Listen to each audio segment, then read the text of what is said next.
So Laura's story tonight is called Family Fortunes. Welcome, Laura Templeton.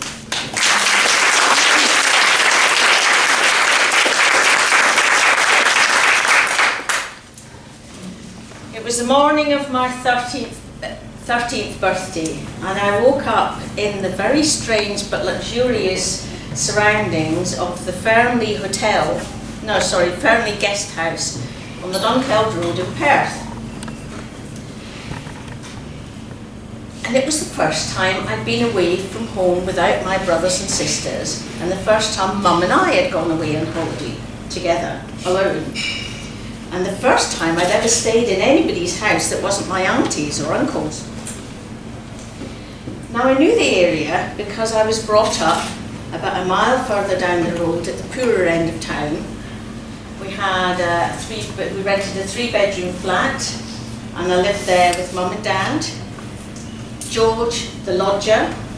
Now he had 1 bedroom, Mum and Dad another, and us kids had 3rd bedroom.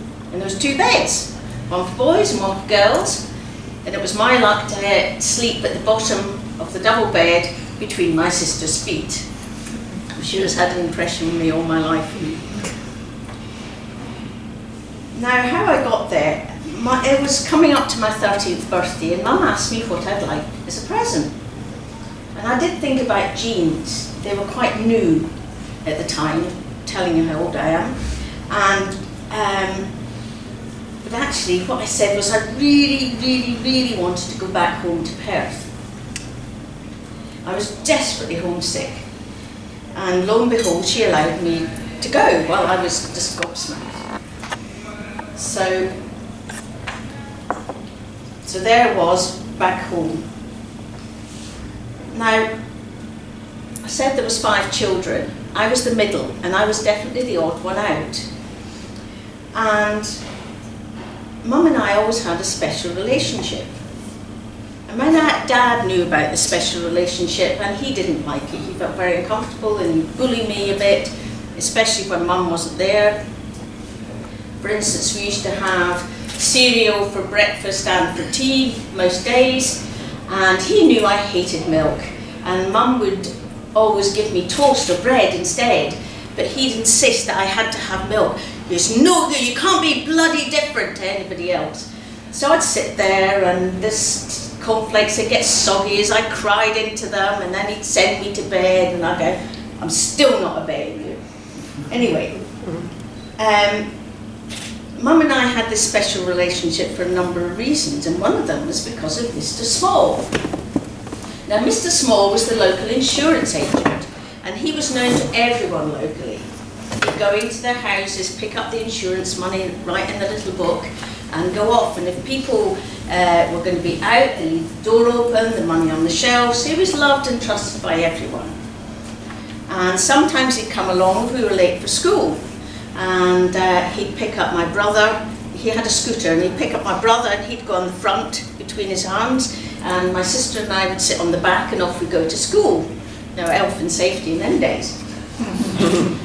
And Mr. Small also used to visit me quite a lot. I was sick an awful lot as a child, and he'd come to my house and bring treats like fruit. Now, we used to have an apple and an orange in our stocking at Christmas, but we never had very much other fruit other than from neighbours' gardens. But he'd bring me bananas and grapes. I mean, these were just wonderful, and fresh eggs. He was desperate, obviously, to get me healthy. But the other thing about Mr. Small was that on Saturday mornings, my brothers and sisters used to go to the cinema. Now, for various reasons, I didn't like going. But what I did instead was go off with Mr. Small. And he'd take me off on his scooter, and we'd go all around Perthshire, and we'd visit beautiful spots. He loved nature. He'd tell me about trees and about animals and plants. He'd take me to garden shows and to my first classical music concert. And my favourite was the watchmaker.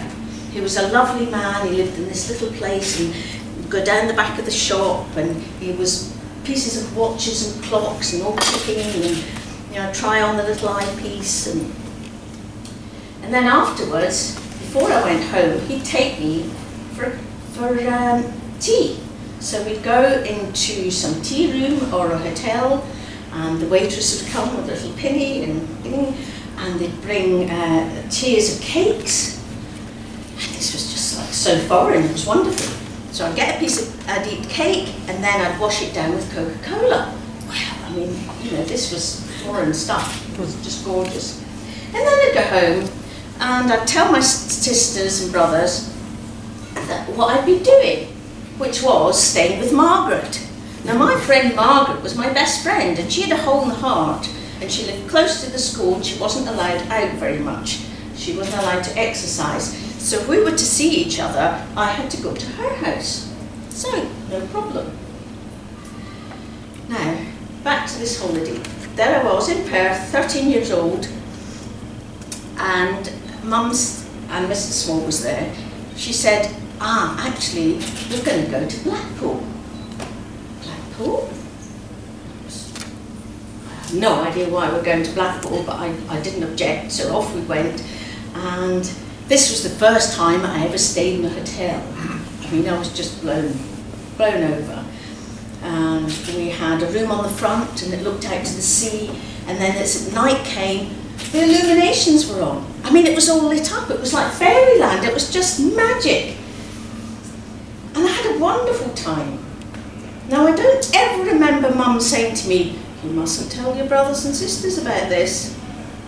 I just knew it was our secret. And I felt that if I ever told anybody, that it would all disappear, a bit like Cinderella at midnight. And now I saw Mr. Small one time more after that. I was 17 and I was hitchhiking up to Orkney with my boyfriend, and I decided to track him down through the insurance company, and we'd arranged to meet in Perth. And I really wanted to do this because I wondered if it was like Santa Claus, where he didn't really exist. But no, there he was, large as life. Well, sort of large. He was named Mr. Small for a reason.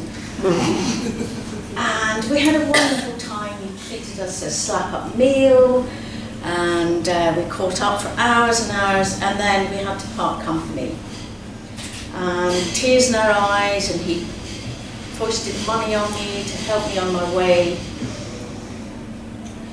And then, when I was about 28, I was talking to my mum on the phone. And for some reason, the topic of Dad came up. Now, I never really talked to Mum about Dad. I never told her how much I hated him. I never told him how he threatened to kill me if I dare go home that evening. I had to leave all my belongings and go somewhere else. And anyway, she said, "Why is it you hate him so much?" And I started to tell her. And then she said, "Laura, for goodness sakes, you do realise he wasn't your real dad?" How shocked was I, 28, realising this, I was brought up. And I found out who my real dad was for the first time. And I don't have a photograph of him. His memory's all here, except I've named my son after him. And when I go and see my mum, and her partner's not there, she goes, "Laura, it doesn't half look like your dad." So thank you for letting me tell you about my very special dad.